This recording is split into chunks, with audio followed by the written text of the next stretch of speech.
उन आसान डायग्राम की मदद से इकोनॉमिक टर्म्स और पैसे के खेल को समझ लिया था, तो इसके कई सालों बाद अमीर डैडी ने नंबर को जोड़ना शुरू किया।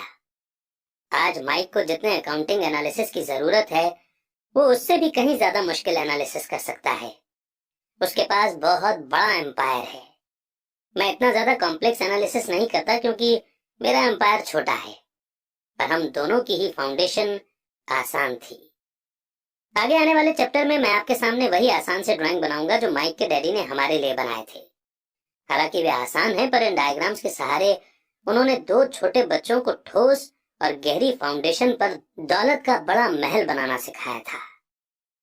रूल नंबर 1, आपको संपत्ति यानी एसेट और दायित्व यानी लायबिलिटीज का फर्क पता होना चाहिए, और हमेशा एसेट ही खरीदनी चाहिए। अगर आप अमीर बनना चाहते हैं तो आपको बस इतना ही जानने की जरूरत है।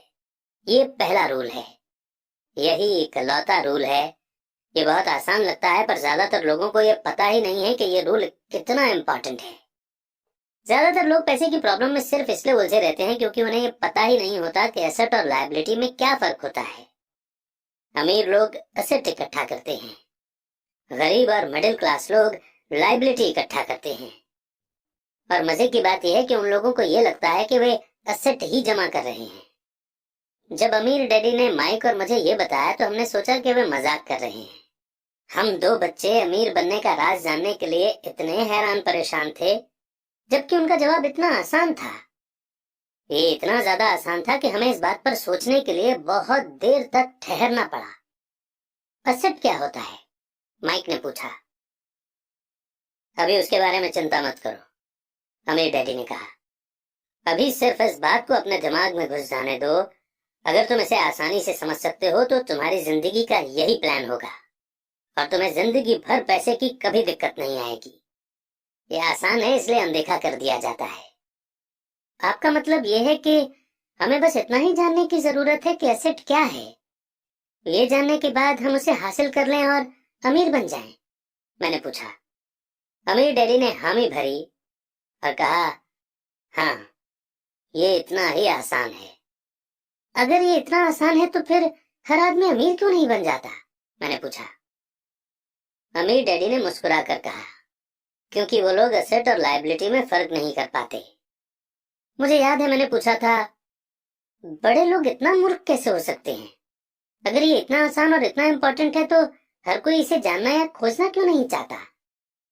एसेट और लायबिलिटी क्या होते हैं ये समझाने में अमीर डैडी को बस कुछ ही मिनट लगे। वो बोले, बड़े लोगों को ये रूल समझाने में मुझे बहुत मुश्किल होती है। क्यों? क्योंकि बड़े लोग खुद को ज्यादा स्मार्ट मानते हैं।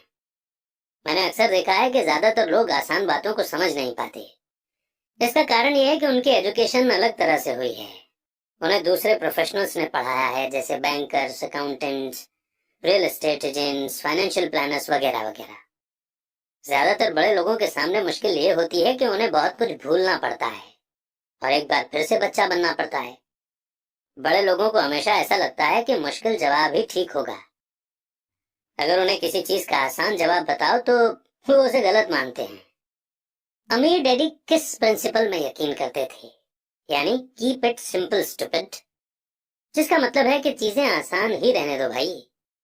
इसलिए वे हम दो छोटे बच्चों के लिए लेसन को आसान बनाते थे, और इस तरह उन्होंने हमारी पैसे की फाउंडेशन को ज्यादा मजबूत बना दिया। तो दिक्कत या उलझन किस बात से आती है, या इतनी आसान चीज किस तरह से मुश्किल बन जाती है? कोई ऐसा एसेट क्यों खरीदता है जो असल में लायबिलिटी होती है? और इसका जवाब हमें अपनी बेसिक एजुकेशन में मिलता है। एक्चुअली हम फाइनेंशियल लिटरेसी पर ध्यान ही नहीं देते और स्कूल की नॉलेज को हमेशा सही मानते हैं। सवाल यह है कि कोई चीज एसेट है या लायबिलिटी, ये पता कैसे चलेगा? अगर आप सचमुच खुद को कंफ्यूज करना चाहें तो इन शब्दों को डिक्शनरी में देख लें। मैं जानता हूं कि वहां दी हुई डेफिनेशन किसी अकाउंटेंट को अच्छी लगती होगी, पर दिक्कत यह है कि आम आदमी उन्हें पूरी तरह से समझ नहीं पाता। फिर भी हम एडल्ट लोग ये मानते हैं कि इतने आसान शब्द हम अगर किसी से पूछेंगे तो हमारी बेइज्जती हो जाएगी, लोग हम पर हंसेंगे। छोटे बच्चों को समझाते समय अमीर डैडी ने एक बार कहा था, एसेट को शब्दों के द्वारा नहीं, नंबर के द्वारा पढ़ा जाता है, और अगर आप नंबर को नहीं पढ़ सकते तो आपको असेट और जमीन में खुदे गड्ढे में कोई फर्क महसूस नहीं होगा। अकाउंटिंग में नंबर इंपॉर्टेंट नहीं है, इंपॉर्टेंट तो वो बात है कि वो नंबर हमें बता क्या रहा है। ये शब्दों की ही तरह है, शब्द इंपॉर्टेंट नहीं होते, इंपॉर्टेंट वो बात होती है जो शब्दों के जरिए बताई जाती है। एग्जाम्पल के लिए मैंने हाल ही में एक नया वीसीआर खरीदा। इसके साथ इंस्ट्रक्शन मैनुअल भी था जिसमें समझाया गया था कि अपने वीसीआर को किस तरह से प्रोग्राम किया जाता है।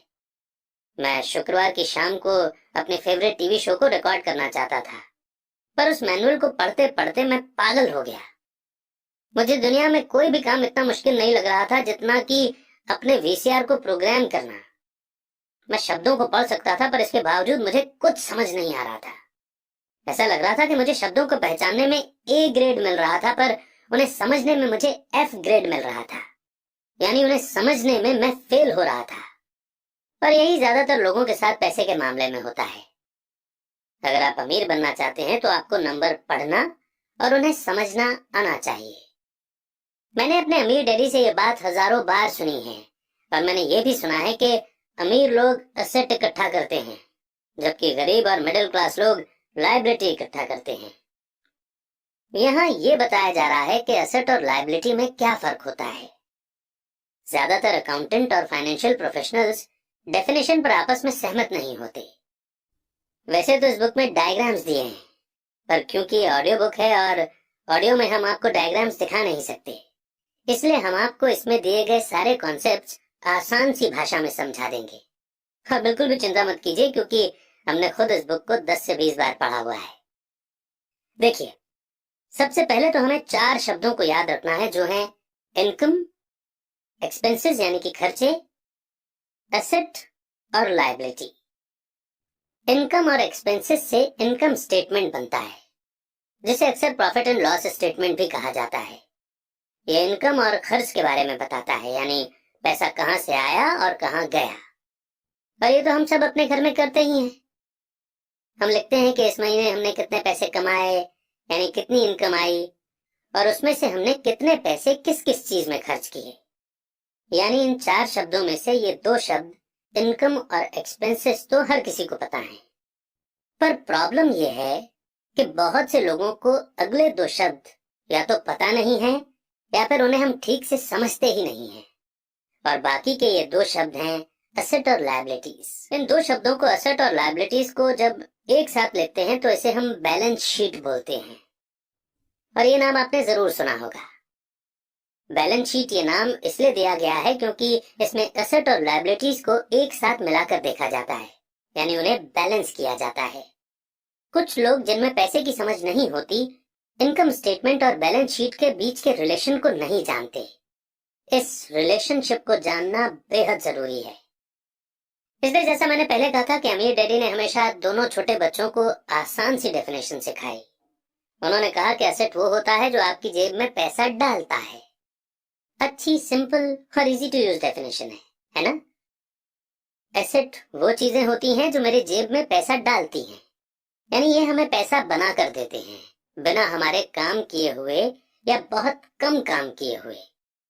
एग्जाम्पल के लिए, अगर हम घर रेंट पर दे देते हैं और उसे खुद एक्टिवली मैनेज भी नहीं करते तो ये घर हमारा एसेट बन जाएगा, क्योंकि इसे मैनेज करने के लिए ज्यादा टाइम नहीं देना पड़ेगा। फिर भी हर महीने इससे रेंट आता रहेगा। और इसी तरह हमारी कोई शॉप है जिसे कोई और मैनेज कर रहा है और हर महीने हमें उससे पैसे मिल रहे हैं, तो वो भी हमारा एसेट ही है। और इसके उल्टे लायबिलिटी वो चीज है जो मेरी जेब से पैसे निकालती है।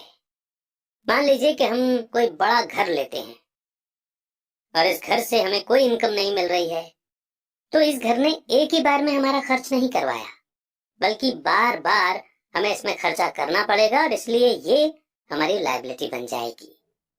कभी इसमें मेंटेनेंस का खर्च देना पड़ेगा, जैसे लॉन को साफ रखने के लिए माली रखना पड़ेगा। और अगर सिंपल सा घर भी है तो भी हमें नॉर्मल मेंटेनेंस के लिए तो पैसा खर्च करना ही पड़ेगा। अब इसका मतलब ये नहीं हुआ कि हम अपने पर्सनल यूज के लिए घर ले ही ना, बल्कि इसका मतलब ये हुआ कि हम एटलीस्ट इन टर्म्स को और ये जो शब्दावली, ये जो जार्गन्स हम यूज कर रहे हैं, इन्हें हम समझें और लाइफ में असेट्स को